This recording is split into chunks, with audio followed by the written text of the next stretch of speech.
ndono. waaw dëgër la te Badara dafa donn ñàkk jom. daf ko dond. oui parce que bàyyam amul jom bàyyam amoon jom yow.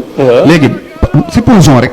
am na ko ma weddi ne bàyyam defu. waaw léegi bàyyi Badara Gadiaga xanaa moom xam na ne doomam amul BFEM xam na ko n'est-ce pas. xam na ko ah léegi nan lay xamee ne doomam amul BFEM mu xam ne doomam ma ngay liggéeyee CCS te foofu ko am BFEM ma fay liggéey ba noppi mu nangu ne doomam ma nga fay liggéey kon kay irresponsable dëgg bàyyi Badara Gadiaga la. te billaahi moom moo sàcc BFEM bi moog doom ci. moo tax Badara mënu ko expliquer ñënewu ko ŋàng parce que du responsabilité bi bu doon dem kaso moog bàyyi ba la bu ci yàlla daanu yàlla amee moog bàyyam la. bu dee loolu ñàkk jom la bàyyam a ko gën a ñàkk jom parce que ànd xam nga sew gone sax dina të. def loo yëgul. waaw mais ànd ak sa doom. amoo kersa ci falsifier diplôme.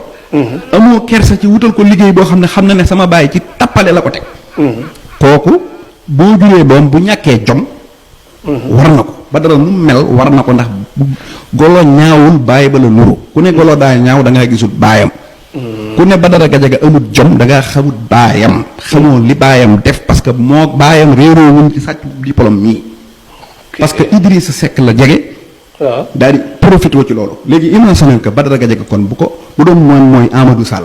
waaw maanaam nga xam ne Macky Sall lay baayam. waaw yan tiis la war a teg Sénégal.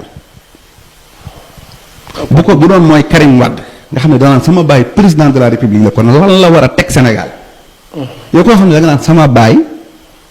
dafa jege ku falu nga mën cee profité di sàcc Sénégal. kon amuñu problème ci Badara Gadiaga. ci ñun ñi xam. kon li nga wax ni yéen a ko daal lim.